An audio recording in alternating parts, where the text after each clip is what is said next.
meeting of the Housing Opportunities Commission. I'm Roy Peace, the chair of the commission. I'd like to introduce my fellow commissioners to them. I'm going to start from the right this time. To my right, immediately is Zola Shaw, commissioner. Next to her, Paul Weech, commissioner. And joining us also remotely is Jonathan Miller. To my immediate left is our chair pro tem, Robin Solomon. Next to him is Jeffrey Merkowitz, who is our vice chair. And next to him, Linda Crooms, the madam of the commission. Let me thank all of you all for being present, who are here to join us remotely. And we will continue to carry the meeting forward with no change, I think, in the agenda. Today, we want to welcome all of you all to this June meeting. The first item on our agenda today is our community forum. I don't know of anyone who has registered to speak before the commission. If there is no one, then I'll proceed with the next item on the agenda, which is our report from our president, Chelsea Andrews. Now I'll turn to you for your report. Thank you so much, Mr. Chair, members of the commission, the public, and the HOC team. I am pleased to share an update as it pertains to our activities over the course of the last quarter in advancing our strategic goals. Next slide. Just as a reminder, we are focused on 3 primary goals and objectives with our 5-year strategic plan. One is to expand affordable housing in this county. The second is to enhance the lives we touch through supportive services and partnerships. And last, but certainly not least, is to excel as a world-class organization. Next slide.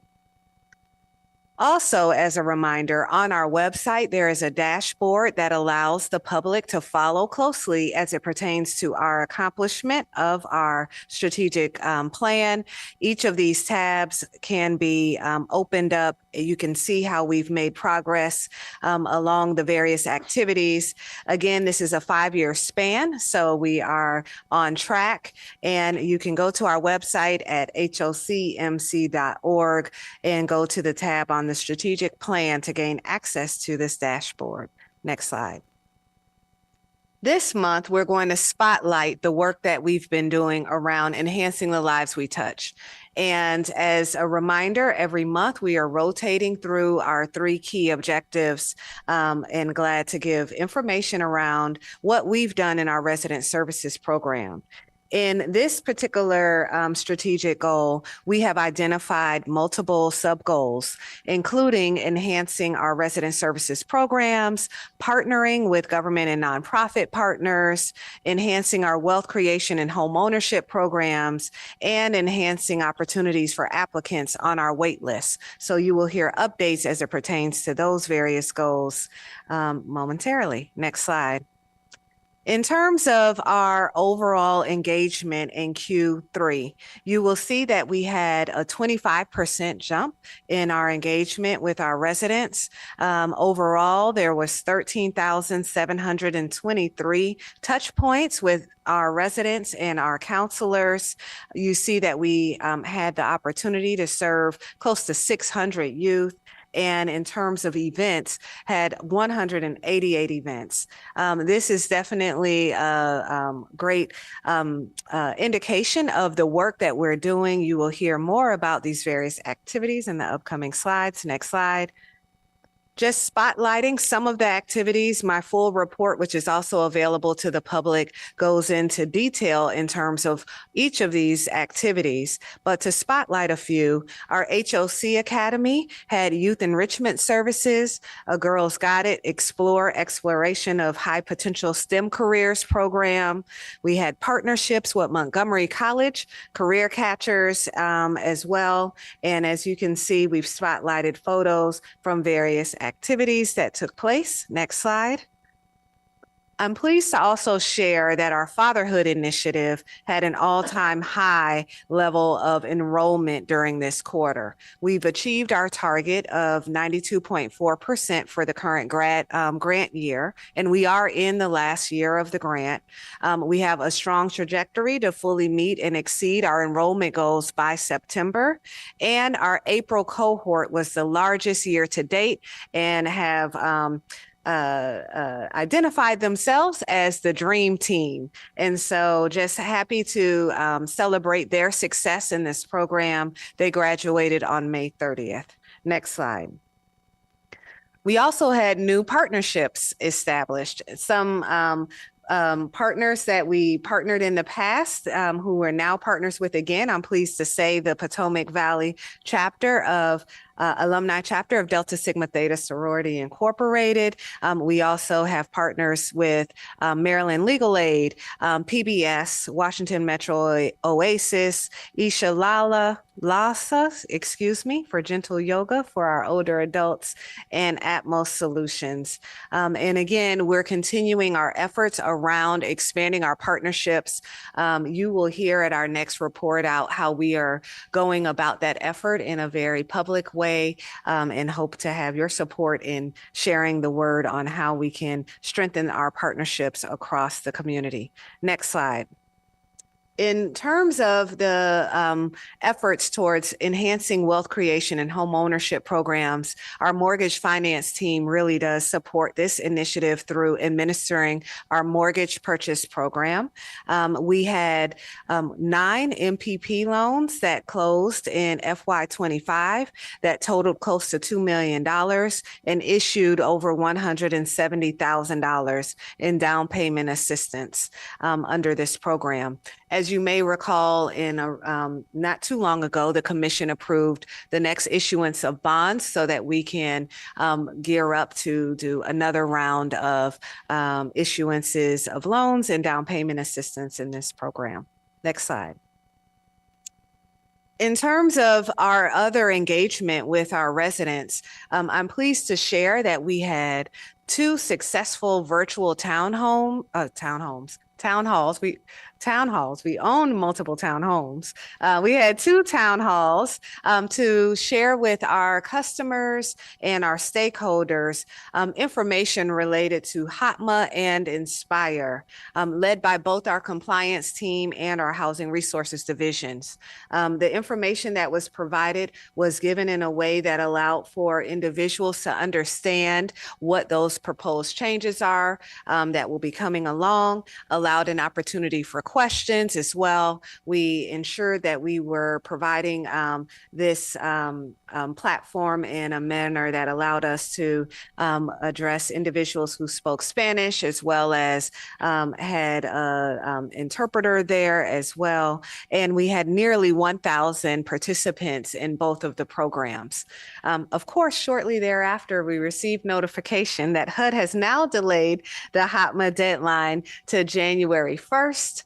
And so this information will be available on our website. We will, of course, as time gets closer to real implementation, remind everyone that the information is available if they need to refresh themselves. But it was definitely a successful event. And we are still currently on track as it pertains to Inspire. And that rollout date has not changed. It's still October 1st. Next slide. Some upcoming events. We will have our family self-sufficiency graduation take place on June 12th, where we'll have 34 HOC customers that have completed their FSS program requirements. We're pleased to share that we also will have a wonderful celebration for our scholars on June 25th with the Tony S. Davis Memorial Scholarship Ceremony, where multiple residents will be awarded $5,000 scholarships. On July 11th, we'll have an Evening in Bloom, which is a senior formal for multiple properties to come together and have an opportunity to fellowship. And our annual event in partnership with the county on August 16th to make sure that our families are ready to get back to school will take place on August 16th. And there'll be STEM demonstrations and more. So an exciting time for us here this summer. And next slide. I will open for any questions and or comments. Any questions? I was curious about the fatherhood grant and where it came from and what its future might be. Yes, in fact, this is a grant that is administered through HHS. We're the first housing authority who had the privilege of being awarded this grant, and this is our second cycle in terms of grant award. We are waiting for the next round of NOFA to come out. The terms change sometimes, but we do believe that there will be another round of funding. There's been discussions around program modifications and changes, and we've been a part of those discussions, but we do believe that there will be another round of funding available to continue this program. Federal HHS or? Yes. DHHS. Thank you. So, It sounds like the Father Initiative is having excellent success. Is there any particular efforts that you think led to that type of success with exceeding your enrollment goals? Well, I will say that, in fact, this is a program like many others that the enrollment may vacillate based on a number of factors. This time of year, what's going on, the approaches that we take with Fatherhood Initiative. We brought on additional recruiters. The team is being creative in terms of even thinking about how to potentially deploy social media. At one point, they were joining in pickup basketball games, thinking outside the box on how to bring in additional fathers into this program.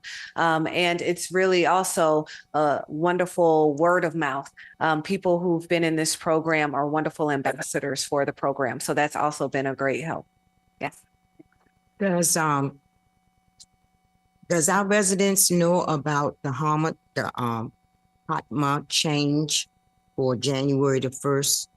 Yes, we've sent out letters, and we've conducted these two virtual sessions where we had over 1,000 representatives attend.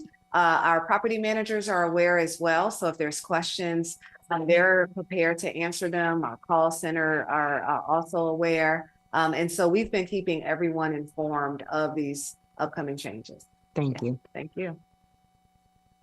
I would just add that in addition to the program that we are running for fatherhood, that there are a lot of initiatives going on in the community today that are directed toward fatherhood. I know there's a couple of them that are running out of Washington, D.C., a fatherhood initiative that's active both in D.C., Prince George's County, and in Montgomery County. And there are a number of nonprofits that are doing that. So I think this increased focus is consistent with what we're starting to see as a national movement, recognizing the importance of really re-engaging fathers back into the community and the family. With that, any other questions? If not, we will turn to the next item on the agenda, which is the Commissioners' Exchange. Is there any items that commissioners wish to raise? Jeffrey? You're vice chair. Sure about the coup. I just wanted to share what others on the commission may have already seen, that and I'm sure commissioners are familiar with the point in time count that is conducted annually to count the number of homeless individuals and families in the nation. But the results for the DMV were released recently, and they were not good. So in Montgomery County, which saw the highest increases among the region, there was an increase of 32% of homeless individuals and families in the county. This follows increases in 2024 of 47% and an increase in 2023 of 53%. I suppose the only positive thing that can be said is that the trend is slowing, but since we're working from a higher base, the overall numbers are not necessarily. These are mostly families. They're mostly minorities, mostly African Americans. And I just, bring it up to, again, highlight the importance of the work we do, and especially our efforts to target and create housing for the lowest income residents of our county. Thank you. Mr. Dolman. I just wanted to share a couple of development activities going on and from people I interact with on the development side of things, some of which deal with housing authorities. Small project in a Midwestern state, abandoned building, developer redeveloping it from vacant to supportive housing, turnkeying it over to the housing authority who provides tax abatement. The developer took 100% of the risk. The housing authority provides tax abatement and gets 5% of the developer's fee. Just an example of something the housing authority is doing and risk and return. In Texas, two major cities, two different projects, NOAA projects, national, that means, where a developer takes 100% of the risk. The housing authority provides tax relief. They get 25% of the tax relief back, actually, interestingly, as a annual subsidy plus a $50,000 annual asset management fee. 5% of any net sales proceeds should the project be sold. And they impose 10% at 60% and 40% at 80% in terms of income restrictions. I thought that was interesting. It's varies, as I understand it, I'm not directly involved, but it varies city to city in Texas, but that's sort of a broad framework that cities in Texas use for those kind of projects.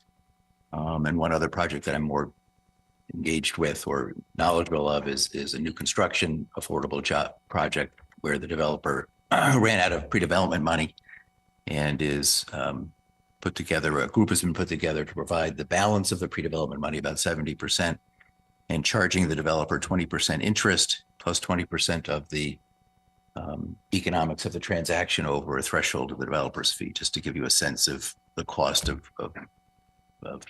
using a third party to raise pre-development funds. So I just thought I'd share anecdotal evidence of what's going on in the marketplace. And I thank you for your time. Just one question you made a point that the housing authority is granting tax relief. Yes. How are they doing that? What kind of tax are you talking about? The property taxes. Oh, Yeah, I'm sorry. In some cases, when you do bonds, maybe it's true in Montgomery County, there's sales tax relief too, but no, I was talking about property tax relief. yeah, interesting. Okay, I won't pursue that. Any other comments? Thank you very much. We'll move on to the next item of the agenda, which is the approval of the minutes of May 7th, open session, and also the May 7th closed session. Can I get a motion to approve those minutes? So moved. Second. Properly moved and seconded. All in favor, signify by saying aye. Aye. Opposed, nay. So ordered. We now move to the consent portion of our agenda. And this portion of our agenda deals with simply the approval of the appointment of commissioners to the boards of our various development corporations. This is a perfunctory thing that we do. As you know, we are all members of all of our development corporations, and we will get into discussion about that later in the agenda. But this is just a consent to allow it to occur. Can I get a motion to approve this consent item? Second. Already moved and seconded. All those in favor signify by saying aye. Aye. Opposed, nay. So ordered. We'll now move into the committee reports and recommendations for action section of our agenda. The first one is the Budget, Finance, and Audit Committee that I am chairing. And the first item on that agenda is our fiscal year 2025 third quarter budget to actual statement. I will turn to our President, Chelsea Andrews. Yes, thank you, Commissioners. This matter was presented to our Budget, Finance, and Audit Committee meeting that took place recently and received support to be advanced to the full commission. At the same time, we presented an update in regards to our unaudited financials. Overall, our financial health is stable and healthy. You will note in today's presentation that we do have variances, and they are related to our properties in terms of performance for our properties, as well as the timing and commitment fees that are the biggest biggest drivers of the variances, but they are also anticipated to come at a later time. And this is definitely something that our commission and you all are accustomed to. I want to just make sure that I spotlight where we are, as I shared with BFNA, as it pertains to property stabilization and where we are along the pathway of lease enforcement, because that's what you're seeing when you see the variances as it pertains to bad debt across the portfolio. We spotlighted a number of months ago three main drivers of our variances in our budget: scattered sites, and we provided at that time a forecast of when that property or those properties would stabilize in terms of lease enforcement. We indicated that we expected stabilization to occur by December, and I want to assure you that we are on track. Cider Mill, we stated that we expected stabilization to occur by September, and we are well on our way and on track. For our RAD 6 portfolio, we stated that we expected stabilization to occur by July, and we are on track. And stabilization means that we have gone through the vast majority of our lease enforcement efforts in terms of going through the court process, have taken back the units, are in the process of releasing those units, which often include additional expense. So you will see maintenance costs that go up as we turn units in this lease enforcement effort, and ultimately market and occupy our units. And so we are on track with this process. We expect that by Q1 of FY26, we should see full stabilization across the portfolio. With that, I would like to turn it over to our CFO, Tim Getzinger, as well as our budget officer, Terry Fowler, to provide you with a high-level overview of our budget to actuals for this quarter. Thank you, President Andrews, commissioners, and the viewing public. For the record, Tim Getzinger, Senior VP of Finance and CFO.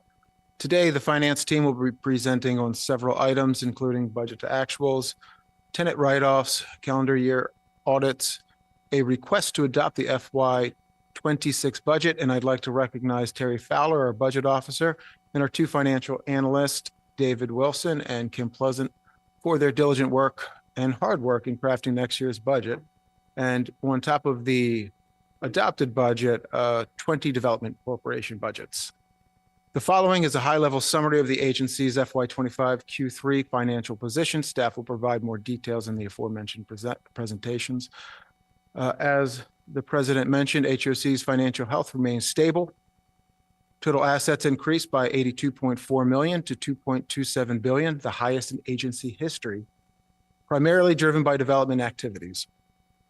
Net position decreased by $4.5 million from the start of the fiscal year, mainly driven by operating items, primarily the timing and commitment and development fees and property performance. However, this has improved $3 million quarter over quarter. After adjusting the net loss for unrealized gains on investment, HOC ended this third quarter with an adjusted net loss of $7.2 million, compared to an adjusted net loss of $3.4 million for the same period last fiscal year. Current and quick ratios are slightly down from the beginning of the fiscal year, but remain healthy at 3.09 and 2.54 respectively. Both ratios are up quarter over quarter for the first time in a year. HAP utilization has continued to decline and sits at 94.5% due to a slight increase in awards, but primarily due to the end of year participants from failure to recertify, followed by an unfortunate increase in deaths.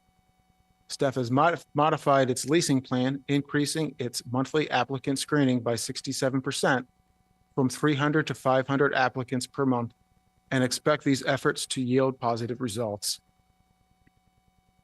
Tenant arrearages continue to be an issue with the aggregate balance of $15.2 million. However, I'm pleased to report that the agency has witnessed its first true quarterly reduction in 3 years, as arrearages fell this quarter by $881,000.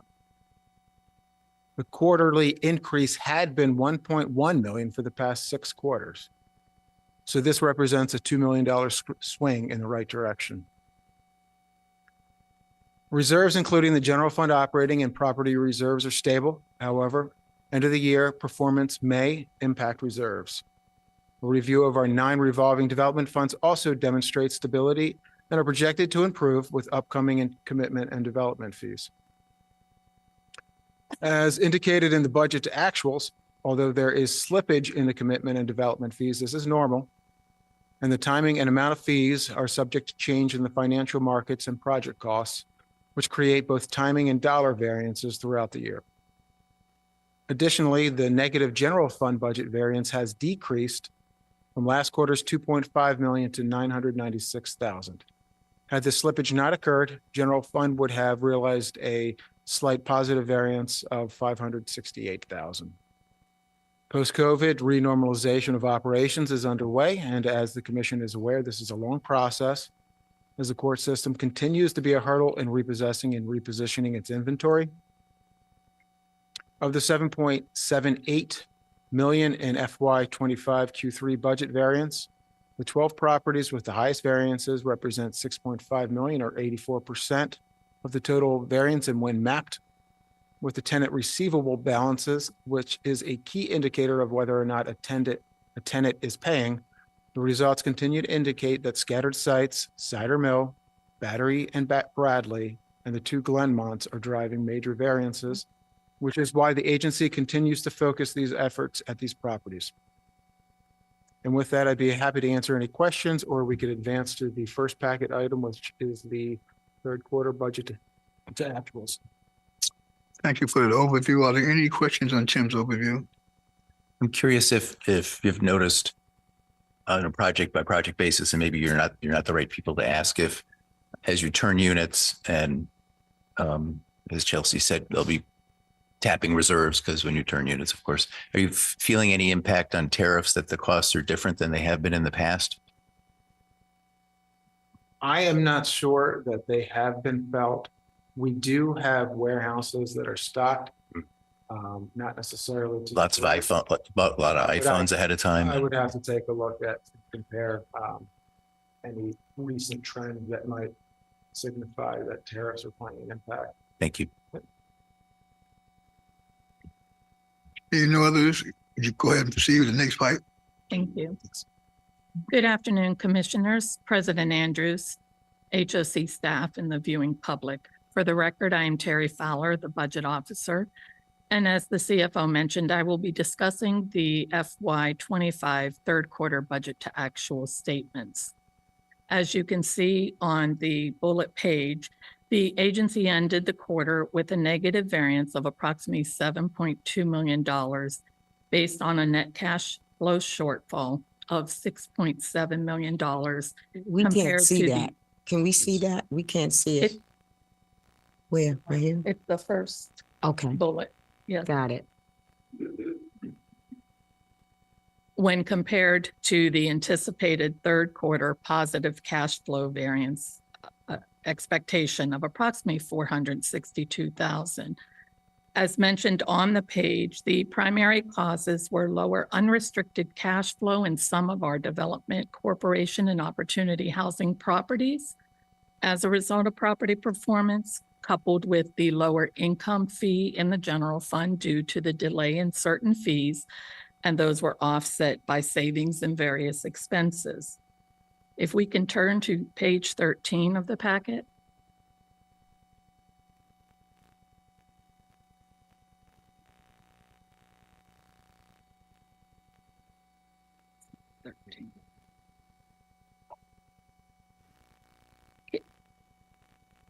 Can you continue to the first chart? The page numbers somehow have changed.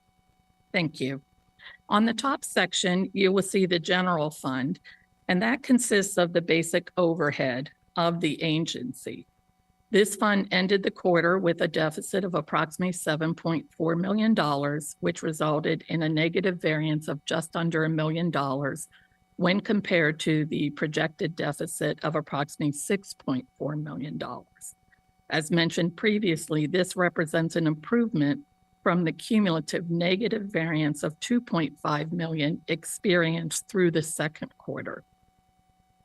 As of March, income in the general fund was $4.9 million lower than budget, and savings were 3.9 million.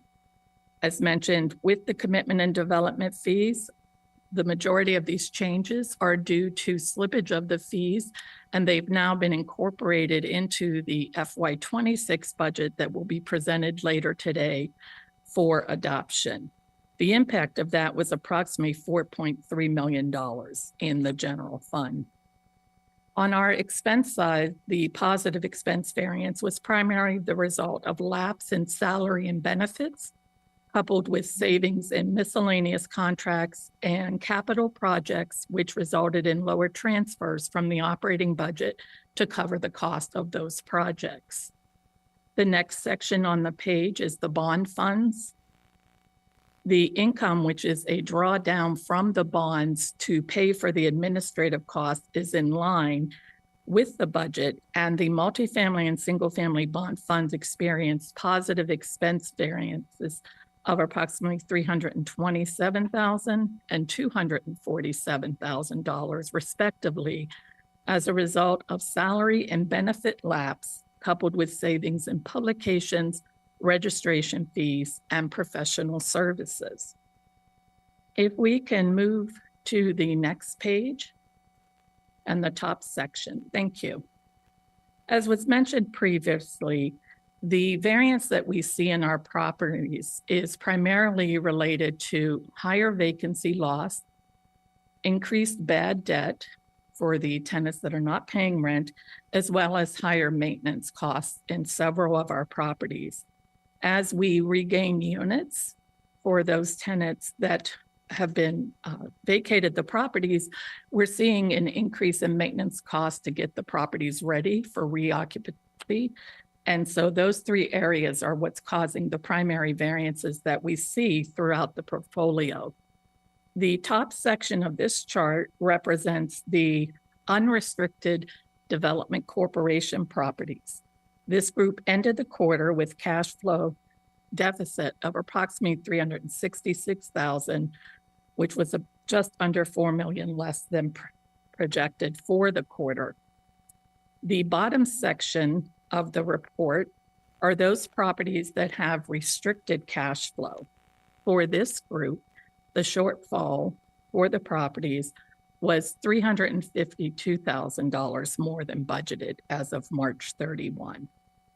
Within the RAD 6 development corporations, which ended with a deficit of $963,000, although the occupancy has stabilized at most of the properties, we are seeing the increase in bad debt as well as maintenance costs. In the third quarter, several properties, including the RAD 6, had a true up of the arrearages for rents that increased the allowance to account for that, and that created additional bad debt on the properties. If we can move to the next page of the packet and the top section. These are the unrestricted opportunity housing properties. They ended with cash flow of just under $2 million, which reported a negative variance of $1.78 million. Again, the majority of the explanation for these variants is the same as we have been experiencing with vacancy loss, bad debt, and maintenance cost. The bottom group are the restricted opportunity housing properties. These properties ended with a shortfall of approximately $2.6 million, which was $1.7 million more than anticipated. Do you have any questions thus far on what I've reported?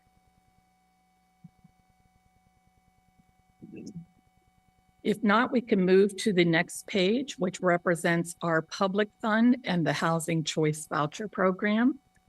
This program ended the quarter with a shortfall of approximately $382,000, and that was comprised of housing assistance payments that exceeded the new HAP revenue received by approximately $898,000, which was net against the administrative surplus of approximately $516,000.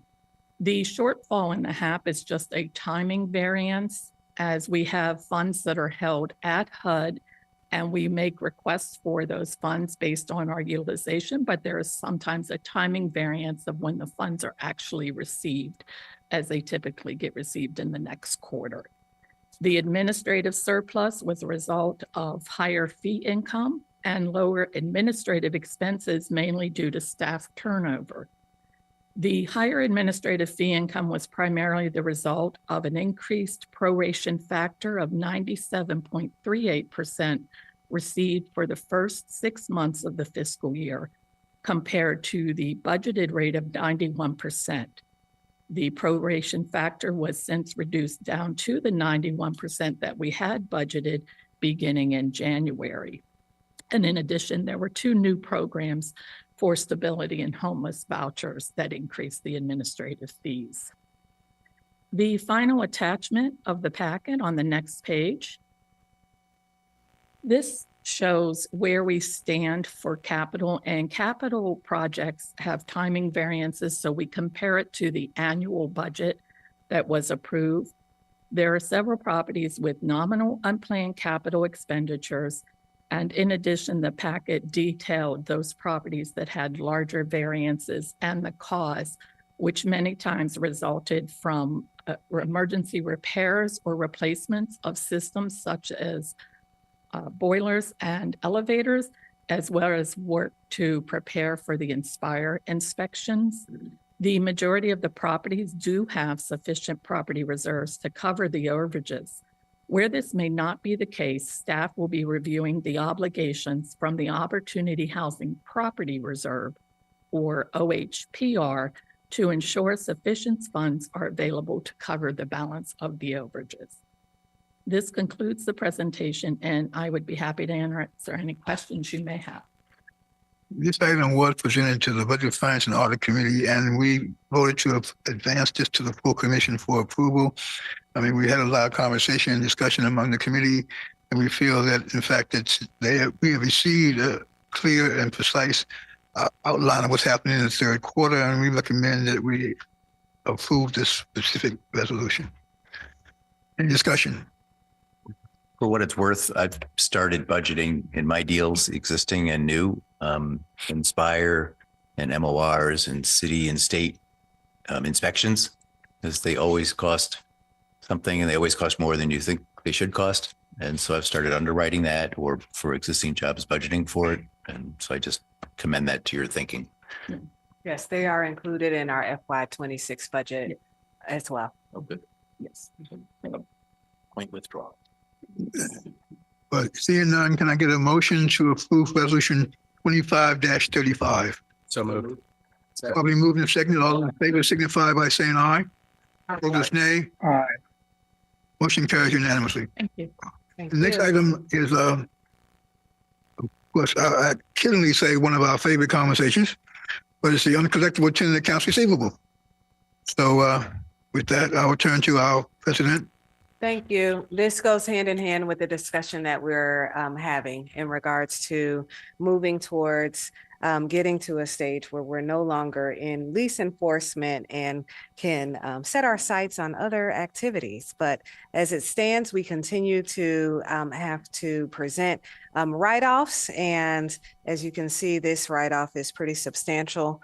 I will turn it over to our CFO, Tim Getzinger, to provide you with a high-level overview. And again, this was presented and advanced through BFNA. Thank you, President Andrews. Commissioners, again, for the record, Tim Getzinger, Senior VP of Finance and CFO. Please turn to the top of page 3, the chart. Thank you.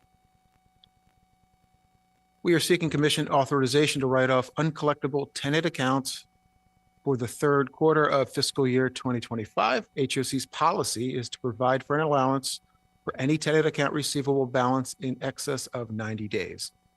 HOC records all proposed write-offs in certain databases and with certain credit bureaus. This process, writing off uncollectible balances, updates our financial records and does not affect the net income or cash flow of the individual properties or the agency as a whole. The proposed write-off of former tenant accounts receivable balances for the third quarter of FY25 is $652,007. As with the last few quarters, lease enforcement was by far the largest driver in write-offs, accounting for 86%, which is primarily demonstrated at the RAD 6 Washington Square property, in which we enforced the lease for 11 delinquent accounts, totaling $315,000 in bad debt. The next anticipated write-off of former tenants' accounts receivables will be for the fourth quarter of FY25, which will recover the period of April 1st through June 30th, 2025. This item was brought to the Budget, Finance, and Audit Committee at its June 2nd, 2025 meeting, and the committee supports staff's recommendation for the commission to authorize the write-off of uncollectible tenant accounts receivables of $652,007 for the period covering January 1st, 2025 through March 31st, 2025. This concludes my presentation, and with that, I would be happy to answer any questions. Are there any questions from commissioners? If not, can I get a motion to approve Resolution 25-36? So moved. Probably moved and seconded.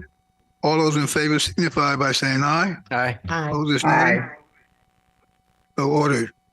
During our committee meeting, I offered that when we get to one quarter where we have no accounts receivable, I'm going to have a party. So incentive. Our next item is our calendar year 2024 audits. I'll turn to our president. Yes, thank you, commissioners. Of course, on an annual basis, we present you with the independent audits that take place for our LIHTC properties, our low-income housing tax credit partnership properties, as well as our LLCs. You will see and hear from our CFO that our reports and opinions so far are unqualified, and we believe the remainder will be as well. It also, this packet includes the letters from our auditors that confirm that outcome. I will turn it over to our CFO to provide additional details. Thank you again, President Andrews and commissioners. And again, for the record, Tim Getzinger, Senior VP of Finance and CFO. The finance team is responsible for completing 19 low-income housing tax credit partnership and 3 limited liability company audits for the calendar year 2024. Please note that Wheaton Gateway LLC is in pre-development phase and does not require an audit for this year. Property audits for 14 calendar year 2024 low-income housing tax credit partnerships and CCL Multifamily LLC, which is also known as the Lindley, have been finalized. All audits again are clean, meaning that they've received a standard unqualified audit opinion from their respective independent certified public accounting firms.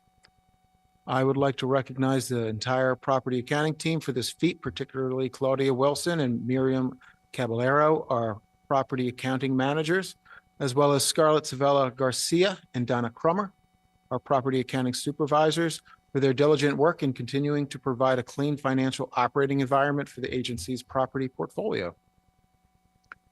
The property audits for 7 tax credit partnerships, or LLCs, are yet to be finalized and are awaiting their investor approval. These include 3 separate audits for Hillendale, Willow Manor, Spring Garden, Metropoint, and the Laureate. The final audits for these properties are also expected to receive a standard unqualified audit opinion. This item was brought to the Budget, Finance, and Audit Committee at its June 2nd, 2025 meeting, and the committee supports staff's recommendation for the commission to accept 14 calendar year 2024 tax credit partnership and CCL Multifamily LLC audits. As with last year, the remaining audits will be brought directly to the commission in its July meeting, assuming that there's no issues with any of the remaining audits.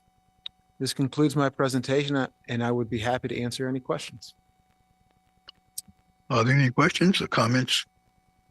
Commissioners? No, just a comment, just to, again, congratulate the team on the clean audits. It's, worthy to make note of that. And as I said in committee, when HOC as a whole gets a clean audit, then I will throw the party. So Any other questions? congratulations. It's a big deal. Good. Very good. If there are no others, can I get a motion to approve resolution 25-37? So move. Second. I'll be moved and seconded to approve resolution 2537. All in favor signify by saying aye. Opposers, Aye. nay. Motion carries unanimously. The next item to come before the commission is the adoption of our fiscal year 26 budget.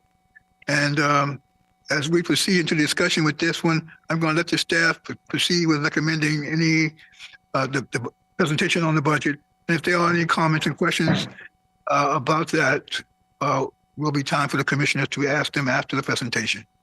Yes. So we'll entertain that. So if that, I'll proceed to turn this over to our president. Yes, thank you so much, commissioners. The last few months, we have been focused on advancing our FY26 budget. I want to thank the BF&A committee who has joined us in multiple iterations of going through this budget. And of course, want to give great appreciation to Terry Fowler, our budget officer, and her entire team, who's done a wonderful job of presenting a strong budget for us for FY26. Per usual. As you will note, this proposed budget only has slight modifications from what was already presented to the commission in April. There are minor nominal increase in terms of our overall operating budget. I believe it's a 0.27% increase, and Ms. Fowler will explain what that is. And there's also a capital budget slight decrease. Of course, that relates to the timing and or the expected financing tools that we will use for our projects that we have slated for FY26. But overall, this budget reflects our desires and our commitment to satisfying our strategic plan of expanding affordable housing, enhancing the lives we touch, and excelling as a world-class organization. It's also conservative in the sense that it does anticipate that we will continue to make our way through lease enforcement. It plans for enhancing some of our technology as well as moving into our new headquarters. And so it's a very comprehensive and robust budget that takes all of those activities in mind. You will note that we are still proceeding with all of our developments as well, even in the course of the ups and downs that are happening on a larger scale, because we are committed to our mission and we will satisfy that mission. And with that, I would like to turn it over to our budget officer to provide you with an overview of our recommendations. Thank you, President Andrews. And again, for the record, I'm Terry Fowler, the budget officer. I would be remiss in also not acknowledging the work of the team in the budget office as well as the whole team of HOC, because this is a budget that had all hands touching. So I am pleased to present this to you this evening. On page 1 of our packet, you will see that the FY 2026 proposed budget that's being presented for adoption is approximately $376.9 million. And if you continue down on the page, you'll see that the capital budget that we are presenting is $464.1 million. The operating budget is balanced with a projected draw from the general fund operating reserve of approximately $1.55 million. And there is also a small draw projected from the general fund operating reserve for the projected deficit at Metro Point of $6,600. If we move to the next page of our packet, please. And if you can go down to the middle of the page right there, thank you so much. The proposed operating budget for fiscal 26, as mentioned, is $376.9 million, which is an increase of approximately $1 million, or as mentioned, 0.27% from the recommended budget that was presented on April 2nd of $375.9 million. The packet details the changes on page 3 through 10. We don't need to move to those at this moment. And there are summary charts, if we can move to page 14 of the packet, that detail all the changes. As mentioned, the primary drivers for these changes were based on changes in the timing of our development projects. We had an increase in projected commitment fees that was net against a smaller decrease in development fees. Our development corporation fees, which represent the unrestricted cash that we take from our properties, increased as a result of the updates to our properties. We also typically, after we present the recommended budget, we update our indirect cost model based on that new budget for the year. That does result in changes across each of the funds based on the changes in our overhead and direct expenses. And you see those reflected throughout the packet's reconciliation. We had increased debt service projections for both Bradley Crossing and Battery Lane. And then there was a slight change in personnel costs as we update based on the current complement of the agency for staff turnover. On the next page, page 15, in addition to the changes based on personnel and the indirect cost model, as mentioned previously by the CFO, we did have a recent reduction in our HAP utilization due to an increase in end of participation or EOPs, which basically reduced the total utilization that we are projecting for fiscal 26. So you do see a reduction in both the HAP revenue that is based and re-benchmarked based on what we are projecting for calendar 25, and a corresponding reduction in the fees that the agency earns from the program, which are based on utilization. Good news in the budget, we are thankful to the county for the council's approval of 2 additional work years in our resident services division. That was approved in our county contract. So we see the inclusion of both the funding and the expenses related to those positions. In addition, the rental license fees that we pay to the county, we are reimbursed via our contract. And the increase that they were projecting in the fees was reduced at a lower rate. We still will end up with a net against the expense, but the total revenue was decreased for that purpose. Could I interrupt just a sec? A couple of us don't understand the decrease in the housing choice vouchers. Why that happens? Just didn't understand it. The decrease. So we when didn't understand the mechanics of what has gone So on. when we do a projection for the next year, it's based on the current year's utilization and the lease up you're projecting.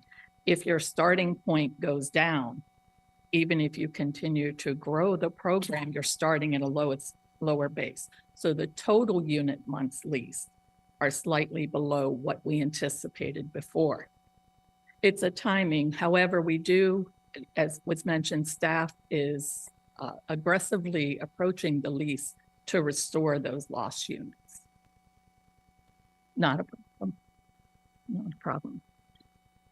If we can then move to page 16 of the packet, this chart represents the changes that occurred in the capital budget that went from 464.1 million, which represents a decrease of about 2.85% from that which was presented in April of 477.8 million. We did have an increase in the capital improvement budgets for a few properties, as well as an increase to include the anticipated cost of the Inspire inspection work. We have that reflected in both operating maintenance costs and capital maintenance costs based on the scheduled inspections that are to occur in fiscal 26. And we had a few properties that had large capital projects for which there is sufficient reserve added to the budget as well. On the capital development side, we had 2 projects, the Oaks at Four Corners and West Side Shady Grove B, which has been named the Sage, that timing has shifted. The Oaks has now shifted into fiscal 27, and the Sage has shifted from late 25 to fiscal 26. So those affected the capital development budgets as well as the previous mentioned commitment and development fees that we're anticipating. If we can move to page 19. This represents our budget by fund. Our budget is adopted by fund, and so you will see within our budget that we use a transfer between funds to acknowledge where funds cross our 5 funds, which are the general fund, the multifamily bond fund, the single family bond fund, the opportunity housing fund, where we have our properties, fiscal year properties, and the Opportunity Housing Reserve Fund. And you can see that the projected income in the OHRF is projecting to have income above expenses of just over $6 million that will serve to increase the balance of that fund. And within our public fund, the largest portion is the Housing Choice Voucher Program and our other federal and county grants. If we can move to page 21 of the packet. And if we could go up slightly, thank you so much. You will see the breakout of income with grants making up approximately 45.8 million or 45.8% or 172.6 million of our total agency income. The majority of the federal grant is just under 140 million for our voucher program. Another 31.92% or 120.3 million is revenue generated by our properties. The balance is made up of management fee income that includes the fees received for overhead, the development corporation fees from those properties, as well as commitment development fees and loan management fees primarily. And then on the right side, you can see that our non-operating expenses, which is primarily interest income earned on our bond programs, the FHA risk sharing, which is the fee received by the property that is then restricted to the reserve, and the previously mentioned transfer between funds. If we can move to the next page of the packet, page 22. On our expense side, the composition is approximately 74% or $280.3 million in operating expenses, again with HAP making up the majority of 37.24% or $140.3 million. The non-operating side of the expenses is comprised of our debt service payments, reserves, various transfers, restrictions on both properties that are restricted and grants, and the development corporation fees received by the agency for unrestricted cash in those properties. If we can move to page 24 of the packet. This chart shows the breakout of our $376.9 million budget, showing that only about 31.7 or 8.42% is discretionary. The restrictions are either grant or bond requirements, the payment for operations of our properties, debt service, reserve contributions, or internal requirement restrictions. If we can move to page 25 of the packet. This chart depicts the proposed capital budget comprised of $10.7 million for improvements at our facilities, our IT infrastructure, and our properties, as well as the capital development projects. And this $453.5 million represents the portion of the projects that will occur during the fiscal year.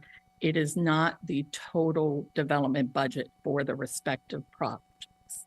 And that total is the $464.1 million in total mentioned previously. We have two more charts on page 26 and 27 that show the distribution of sources and uses. However, unlike the operating budget, which does not change much in distribution, the capital budget can fluctuate greatly depending on the nature of the development projects for that particular year. This concludes my presentation, and I'll be happy to answer any questions you may have. As we get into this section on asking any questions, let me just kind of make a couple of comments if I could. One is that, we are looking at approving an $800 million budget of operating and capital.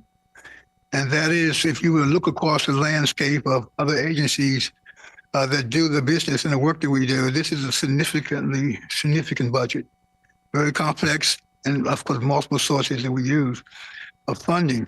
And so it's really important that we have taken the time to look at all the different funds that support this budget. As we approach approving this budget, we also are doing it in an environment where there's a lot of uncertainty operating out there in the federal sector, in its administration. From the standpoint of, we know that the president has just released a proposed 2026 budget for HUD that recommends terminating quite a few different programs in the budget. We also know that it's the beginning of the budget process. And we have also been at a point in the past where I can remember in the past when we've seen other programs zeroed out, that once they get through the process, they are in fact restored and maybe a reduction in funding, but they are not eliminated. So we don't know what that's going to mean. We also know the fact that we also are watching the uncertainty of tariffs, that while tariffs won't necessarily impact our operating budget, it could impact our development projects in terms of the capacity of developers to be able to get access to supplies and materials. And even though we are in a way protected to some degree, because most of the developments that we have in our on our digest for this period of 26, we already have guaranteed maximum price contracts with our contractors. So they've got to deliver these projects, and we've got a time frame.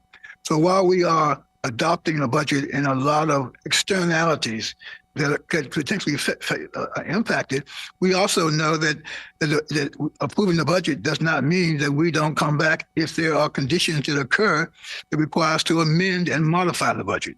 And that becomes and those become issues, they'll be immediately brought back to the full commission for us to be able to look at those and determine how do we adjust to these changes. I mean, so I know I can remember sequestration and other issues like that that we had to face, and we were talking about layoffs of employees and truncating programs. That we worked through those things, and we got back to a point of normality, and that will happen again. So there is a process in place internally that we adopt a budget.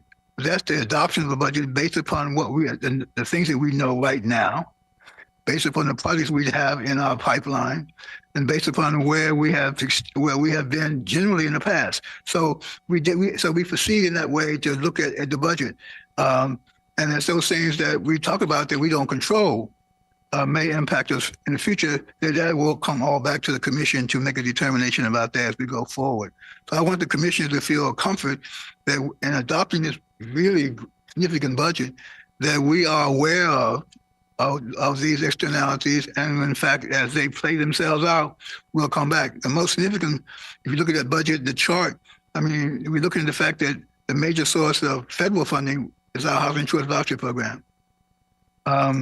And that program has, which even in the president's proposed budget, has not been eliminated.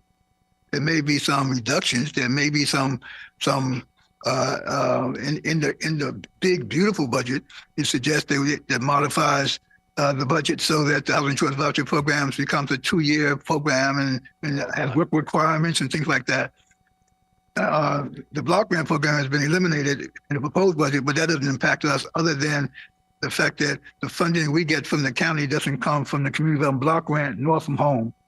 It comes from county resources that supports our capital budget and our resident services programs.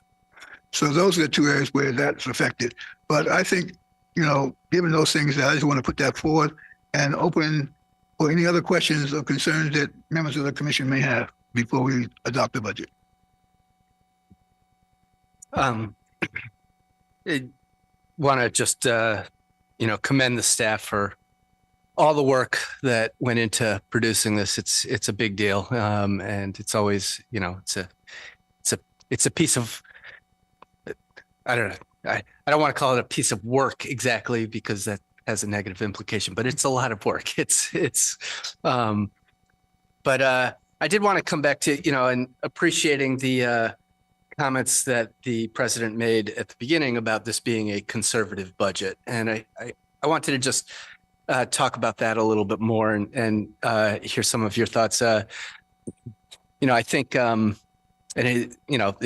that's the right approach to be conservative. I think one of the most discouraging parts of the budget that, as we've seen the actuals over the last couple of years and what we saw earlier in this meeting was, the variance between our projections on rental income and the actuals. What's more important than just the variance is that, these properties are having positive cash flow. But it would be good if we, made the proper projections so that, we're prepared for that when it's not happening. And, I guess I wanted to just ask for your reflections a little bit on the extent to which, or how you've incorporated, lessons learned here on, the longer than expected process of lease enforcement and the higher than expected, or lower than expected rental income, higher than expected bad debt.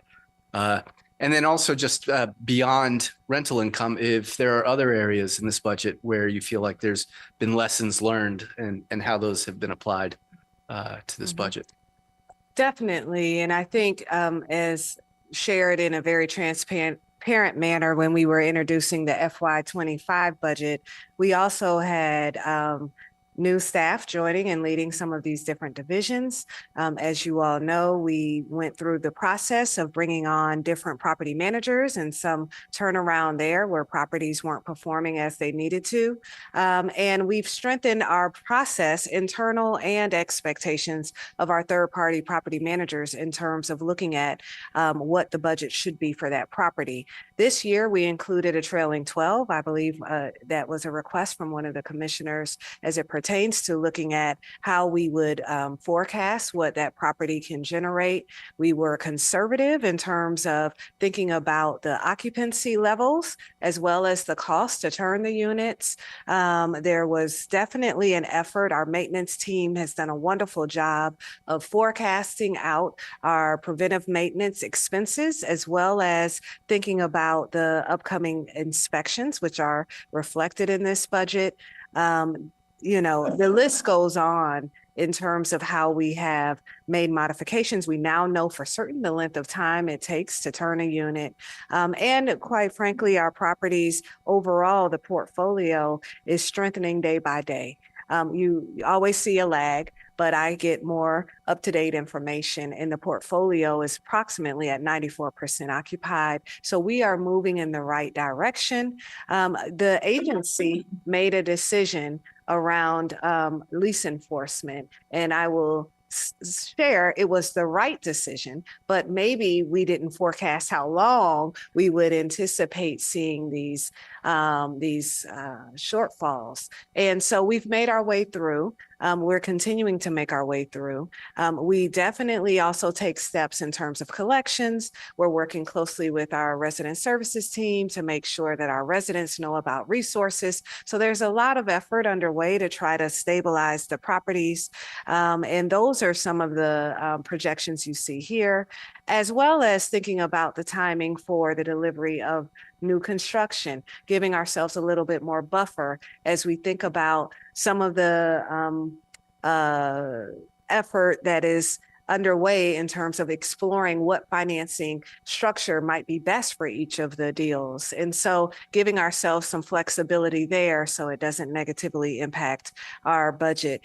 But we're always just forecasting to the best of our ability. And that is one of the challenges with a budget. You're taking the information that you have at that time, you're making your best estimate on what will happen, and hoping that you're as close to actual as possible. And what I want to say is that the team does a really good job, of course, on a quarterly basis, explaining where there are variances. But with our property management team led by Lee Ozair, as well as our asset management team, as well as maintenance, the budget team, third-party property managers, there's a lot of hands that are touching and looking at what the reality should be in terms of each property and what the forecast should be for those properties. Good. No, I really appreciate that. And, I, recognize that, it's a tough job and there's a lot of unforeseen things, as the great sage Yogi Berra said, predictions are hard, especially about the future. So, so again, I just really want to commend the staff for all the work that they have put into this, and for taking those lessons learned and applying them, to produce the best budget possible. So, thank you. Thank you. Any other comments? Yeah, I have one. Chelsea, you said that, the, lease enforcement was at there's different scattered sites, Cider Mill, RAD 6, you said that would be in July. But when did you say, because I don't have it down, it would be full stabilization? We're hoping and expecting full stabilization by Q1 of FY26. So very, 6. very soon. Okay, that's what I need to do. Thank you. Thank you. If there are no other questions, can I get a motion to approve resolution 25-38 and adopting our fiscal year 26 budget? So moved. Sorry, there are two resolutions. There's There are two. 2538A and 2538B. Okay, I move to approve resolutions 25-38A and 25-38B. So been properly moved and seconded. All those in favor signify by saying aye. Aye. Opposers, nay.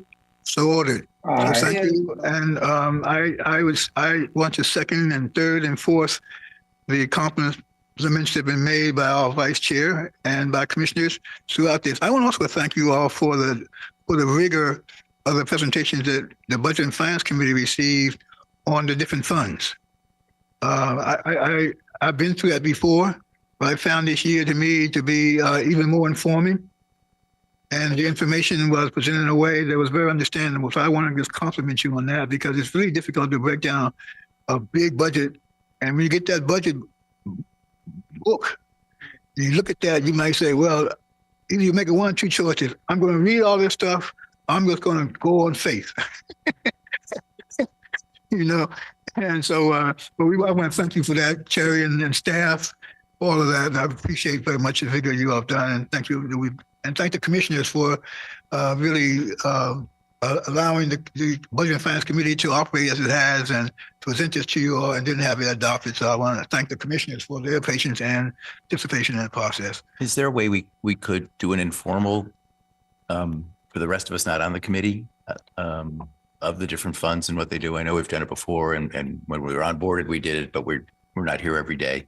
Is there a way we could just do an informal among the rest of us of what each fund does and how it operates? We have a recording of the. You do? prior Okay. too. Oh, good. We can provide, and all of the BF&A prior presentations, of course, we can provide. And if That'd be great. if anyone has any follow-up questions, of course, I'll make myself available. Okay. Thank you very much. With that, let me proceed with the next item on the agenda, which is our Development and Finance Committee, is chaired by Jeffrey Merkowitz. Thank you. And we have one item on the agenda today from the Development and Finance Committee having to do with land planning services for our Heritage Emery Grove redevelopment. And I will turn it over to President Andrews for discussion. Yes, thank you. Commissioners, this matter did come before DFC committee and was supported to move forward. This is a request for a modification of the services that we have with the company that provides us with support around the pre-development work for this entire parcel. We have the attachment to prior presentations as well. This is a historic site that we're really excited to help lead and support. And I will turn it over to our Vice President of Real Estate, Nihar Shah, to provide an update in regards to a high-level overview of what our request is as well as I think a little housekeeping update in regards to the numbers that we're presenting, which ultimately still reflect the same amount that we're requesting. Thank you. Thank you, President Andrews, and good evening, Commissioners. For the record, I am Nihar Shah, Vice President of Real Estate. As the President mentioned, this matter was presented to and supported by the Development and Finance Committee back on May 27th to approve the land planning services allocation to be increased from $200,000 to $350,000 for the Heritage Emery Grove redevelopment without a need for additional capital for such an increase, and to authorize the President and Executive Director to execute all necessary documents to increase the total compensation to Townscape Design, the consultant that is shepherding the land planning services, to $350,000. Just a high-level overview on Heritage Emery Grove. It is a proposed redevelopment projected for mixed income and mixed-use master plan community that will encourage home ownership as well as rental opportunities alongside retail and senior housing, while honoring the history of a once thriving and self-sufficient community that was initially founded by freed African Americans back in 1864. Our role in the redevelopment seeks to honor that legacy and reintroduce some of the historical features of that original settlement. Other key stakeholders within the master plan community includes the Emery Grove United Methodist Church, Montgomery County, of course, and Montgomery Parks. As I previously mentioned, the commission approved the $200,000 for land planning for Emery Grove. However, due to staff shortages and turnover at Montgomery County DOT, that caused some additional agency reviews of the right-of-way abandonment and has delayed some of the approvals by over 18 months and inserted some additional requirements. We are requesting the additional capital to extend land planning scope. This, alongside the new anticipated work for the overall master planning and entitlement process, has required staff to reallocate resources to this specific line item. If we go to the next slide, please. This table indicates what the commission had previously approved back in October of 2024. It's a bit hard to read here, but that's on the left column. And what the current request is in May of 2025. You'll notice that the total budget has not changed. It is still $1,721,500. However, we are reallocating from certain line items that are surplus and then have also reallocated some of the contingency to absorb the additional cost for land planning.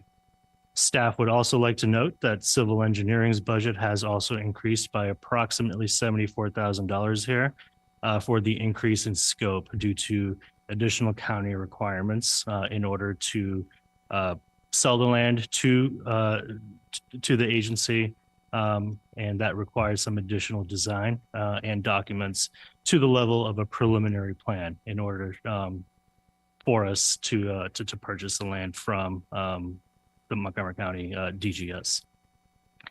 This was not anticipated back in October 2024, and therefore we are also reallocating additional funds to that line item.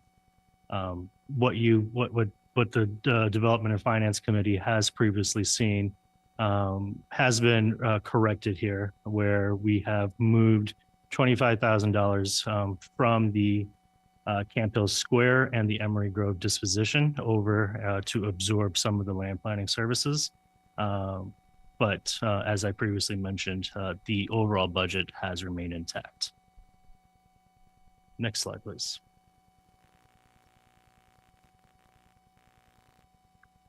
Therefore, staff would like to recommend that the commission approve the increase of the pre-development budget line item specific to land planning services for the Heritage Emery Grove redevelopment from $200,000 to $350,000 to conform to our procurement policy, and we will be using savings and contingency from other line items to absorb such costs. Additionally, we would like the commission to authorize the continuation of the work with Townscape and a corresponding increase in the payment made to Townscape for the planning services. Happy to address any questions you may have. As noted, this item was brought before the Development and Finance Committee and discussed and supported by the committee. Are there any questions from other commissioners? If not, I will make a motion to approve Resolution 25-39. It's been properly moved and seconded to approve Resolution 25-39. All in favor signify by saying aye. Aye. Opposers, nay. So ordered. Aye. Thank you very much. Thank you. Thank you. Can I get a motion to recess the meeting in order to convene the annual meetings of the development corporations? So moved. Is there a second? Second. All in favor signify by saying aye. Aye. Opposers, nay. So ordered. The development corporations are entities that are wholly controlled by HOC and own various properties. For each development corporation, the board of directors is comprised of the HOC commissioners, and the officers are the same as officers of the commission. Each development corporation will consider a resolution that is seeking 3 approvals. The first is to elect the officers of the commission as the officers of the corporation. The second is the approval of a fiscal year 26 operating and capital budgets. The third is to authorize the president of HOC to execute documents approved by the corporation. I now call the meeting of the Alexandria Development Corporation to order. Resolution 25-00A1 has been submitted. Is there a motion to approve the resolution? Second. Second, all in favor signify by saying aye. Aye. Opposers, nay. So ordered. With no further business to come before the corporation, this meeting is adjourned. I now call the meeting of the Berkeley Apartments Development Corporation to order. Resolution 25-001BA has been submitted. Is there a motion to approve the resolution? So moved. Second, all in favor signify by saying aye. Aye. So ordered. With no further business to come before the corporation, this meeting is adjourned. I now call the meeting of the Brookside Glen Apartments Development Corporation to order. Resolution 25-001BG has been submitted. Is there a motion to approve the resolution? So moved. Second, Second. all in favor signify by saying aye. Aye. Opposed, nay. So ordered. With no further business to come before the corporation, this meeting is adjourned. I now call the meeting of the Diamond Square Development Corporation to order. Resolution 25-001DS has been submitted. Is there a motion to approve the resolution? So moved. Second, Second. Second. all in favor signify by saying aye. Aye. Aye. So ordered. With no further business to come before the corporation, this meeting is adjourned. I now call the meeting of the Glenmont Crossing Development Corporation to order. Resolution 25-001GC has been submitted. Is there a motion to approve the resolution? So moved. The second, Second. all in favor signify by saying aye. Aye. Motion is carried. With no further business to come before the corporation, this meeting is adjourned. I now call the meeting of the Glenmont Westerly Development Corporation to order. Resolution 25-001GW has been submitted. Is there a motion to approve the resolution? So moved. Is there a second? Second. All in favor signify by saying aye. Aye. Opposed, Aye. nay. So ordered. With no further business to come before the corporation, this meeting is adjourned. I now call the meeting of the Magruder Discovery Development Corporation to order. Resolution 25-001MD has been submitted. Is there a motion to approve the resolution? So moved. Second, Second. all in favor signify by saying aye. Aye. Opposed, nay. So ordered. With no further business to come before the corporation, this meeting is adjourned. Aye. I now call the meeting of the Metropolitan Development Corporation to order. Resolution 25-001ME has been submitted. Is there a motion to approve the So resolution? moved. Is there a second? Second. All in favor signify by saying aye. Aye. Opposed, nay. So ordered. With no further business to come before the corporation, this meeting is adjourned. I now call the meeting of the Montgomery Arms Development Corporation to order. Resolution 25-001MA has been submitted. Is there a motion to approve the resolution? So moved. Yes, second? Second. All in favor signify by saying aye. Aye. Opposed, nay. With no further business to come before the corporation, this meeting is adjourned. I now call the meeting of the Oaks at Four Corners Development Corporation to order. Resolution 25-001OC has been submitted. Is there a motion to approve the resolution? So moved. Second, all in favor, signify by saying aye. Opposed, nay. With no further business to come before the corporation, this meeting is adjourned. I now call the meeting of the Paddington Square Development Corporation to order. Resolution 25-001 PS has been submitted. Is there a motion to approve the resolution? So moved. Second, Second. all in favor, signify by saying aye. Opposed, nay. So ordered. With no further business to come before the corporation, this meeting is adjourned. I now call the meeting of the Brookfield Development Corporation to order. Resolution 25-001 PH has been submitted. Is there a motion to approve the resolution? So moved. Second, all in favor, signify by saying aye. Aye. Opposed, nay. So ordered. With no further business to come before the corporation, this meeting is adjourned. I now call the meeting of the RAD 6 Development Corporation to order. Resolution 25-001 RAD 6 has been submitted. Is there a motion to approve the resolution? So moved. Is there a second? All in favor, signify by saying aye. Aye. Opposed, nay. So ordered. With no further business to come before the corporation, this meeting is adjourned. I now call the meeting of the Scattered Site 1 Development Corporation to order. Resolution 25-002 SS1 has been submitted. Is there a motion to approve the resolution? So moved. Is there a second? All in favor signify by saying aye. Aye. Opposed, nay. So ordered. With no further business to come before the corporation, this meeting is adjourned. I now call the meeting of the Scattered Site 2 Development Corporation to order. Resolution 25-001 SS2 has been submitted. Is there a motion to approve the resolution? So moved. Is there a second? All those in favor signify by saying aye. Aye. Opposed, nay. With no further business to come before the corporation, this meeting is adjourned. I now call the meeting of the Sligo Hills Development Corporation to order. Resolution 25-001 SH has been submitted. Is there a motion to approve the resolution? Second, Second. all in favor signify by saying aye. Aye. Opposed, nay. With no further business to come before the corporation, this meeting is adjourned. I now call the meeting of the TMP Development Corporation to order. Resolution 25-002 TMP has been submitted. Is there a motion to approve the resolution? So moved. Second, Second. all in favor signify by saying aye. Aye. Aye. Opposed, nay. Approved. With no further business to come before the corporation, this meeting is adjourned. I now call the meeting of the VPC1 Corporation to order. Resolution 25-002 VPC1 has been submitted. Is there a motion to approve the resolution? So moved. Second, Second. all in favor signify by saying aye. Aye. Opposed, nay. With no further business to come before the corporation, this meeting is adjourned. I now call the meeting of the VPC2 Corporation to order.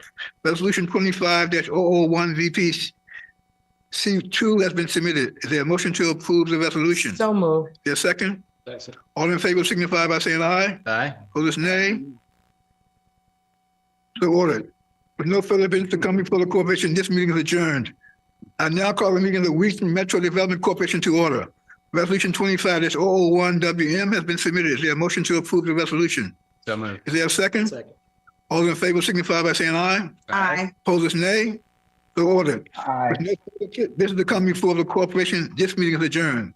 This concludes Development Corporation meetings. We now convene our regular monthly meeting. Pursuant to Section 3-305B and D of the General Provisions Article of the Annotated Code of Maryland, I move to adopt a written closing statement dated June the 4th, 2025, and to adjourn this open session to a closed session to discuss the potential acquisition of an interest in real estate properties located in Rockville. HOC must discuss this topic in closed session to protect HOC's bargaining power. The statutory section that allows this topic to be closed is Section 3-305B3. If a member of the public that's watching this meeting in real time on the YouTube wishes to object to the closed meeting, please comment in the YouTube chat box or contact HOC's General Counsel. Instructions can be found on the Open Meetings Act objection procedures, which is posted on HOC's website. Do I have a second? I will second, but I also want to just comment that if the chair is looking for a second career, there may be some openings among auctioneers. So All those in favor, signify by saying aye. Is that a motion, Jeff? Aye. Motion carries. We are now adjourned as of 5:34 p.m. Thank you. Thank you very much. thanks, everybody else.